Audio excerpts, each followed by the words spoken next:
Austin Seidel with Mountaintop Sports, and I'm here with my special analyst, Timmy Gwynn, also with us as a lead writer here at Mountaintop.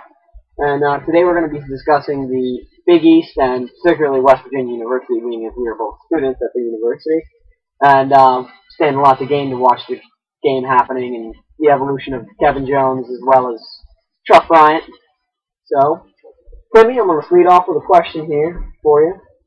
How do you think West Virginia stacks up against teams like Syracuse and, the upcoming game we have against Notre Dame, fresh off of their victory against Syracuse? Well, I'll put it this way. I watched them play a very good Cincinnati team, and outside of Kevin Jones, nobody really had a phenomenal performance. But what you saw was a lot of great team play, and they showed they could play as a team.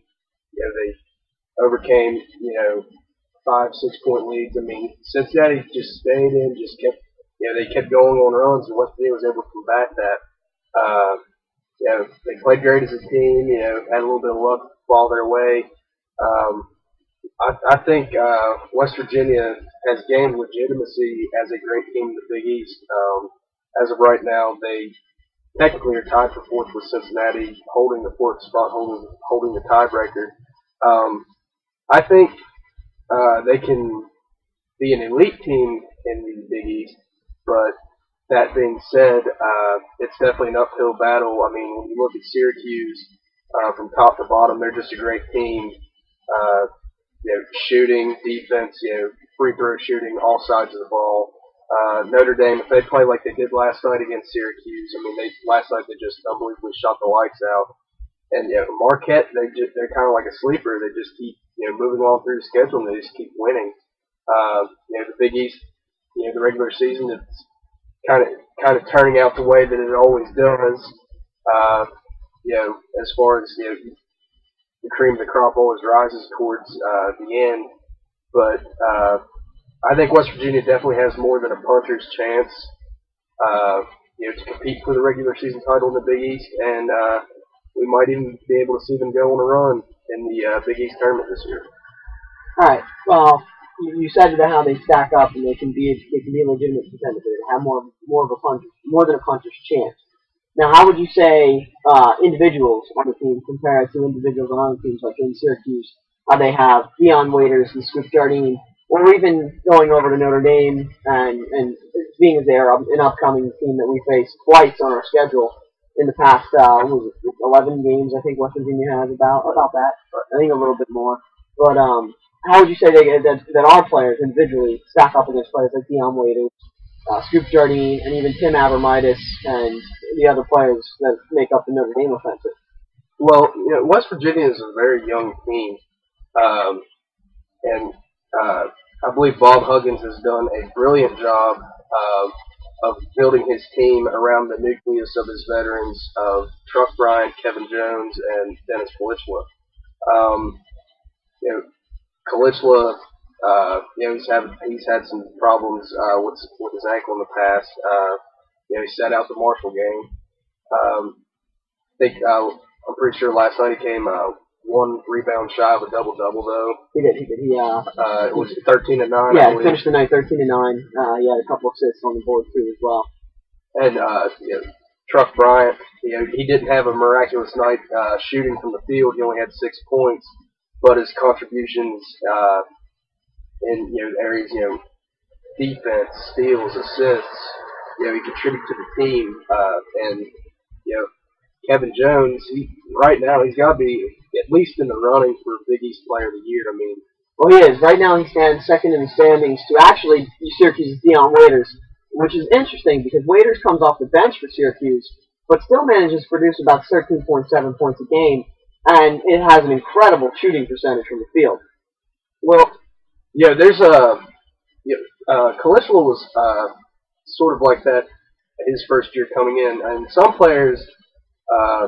It's almost psychological with them. They would rather not start and come off the bench so they can gauge how the game is going and see what they need to do. It's like they want to play a little bit of mental chess before they head out onto the floor. Well, it's not only that, but I feel like even if you're a player, your perspective is going to be that there's a lot less pressure on you as a bench player to perform than there is if you're one of the starting five.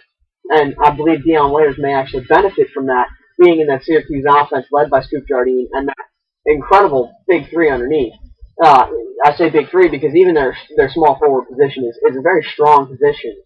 So it's interesting to see the evolution of Syracuse's game going from what it was last year and having a great amount of guard play to what it is this year and having Scoop Jardine not be so much of a factor so much as the defense and the underneath of the basket. Just the inside game of Syracuse has become the factor in this matters. Well, you're right about that, and you do make a good point as it pertains to Dion Waiters. Many athletes, I don't care if it's Major League Football, basketball, from the middle school level, high school, whatever. When you're a starter, aside from wanting to always produce and perform well in the spotlight, one of your biggest fears is losing your starting job. Well, if you come off the bench and you're fine with that role, Dion Waiters, the pressure's off. He's not going to lose a spot as a sixth man. Performing the way he is, and he doesn't have the pressure of say anybody else who might be worried about losing their starting spot. Exactly. Moving forward, when we look at West Virginia's schedule, our next game is against St. John's, which many feel would be a simple game, but in the Big East, no game is simple. We all know the beast that is the Big East.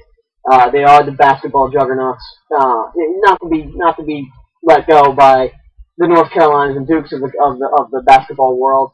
But looking forward at West Virginia's schedule, what could you say is a fair estimate for what their outcome could be? How many wins, losses do you think we'll have coming up? I believe we have 11, 12 games coming up. Right. I've alluded to this many times in many conversations with people.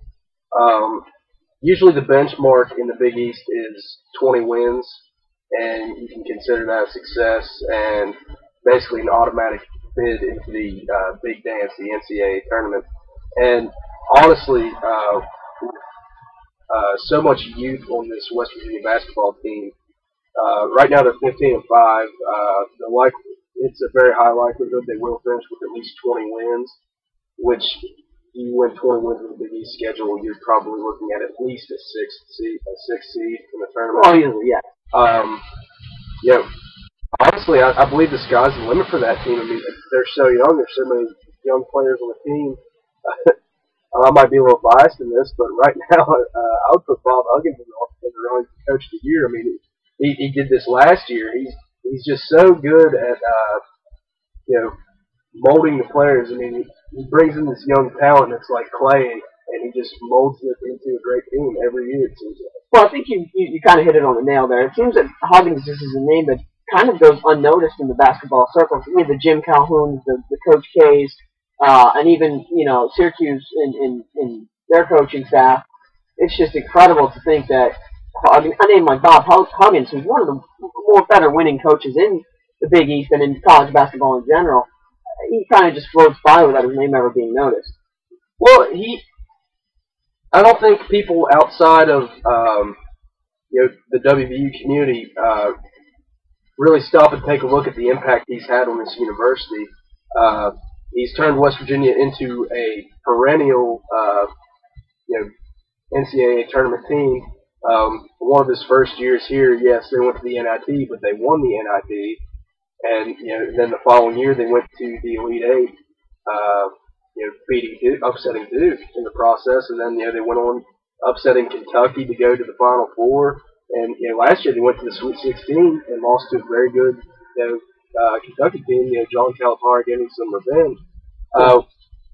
West Virginia, it's similar to the football team. They just silently keep creeping into the elite of college sports. That's an excellent point. And I think that is where we will leave off with West Virginia and their hopes of college basketball and in their race to become the team of the Big East.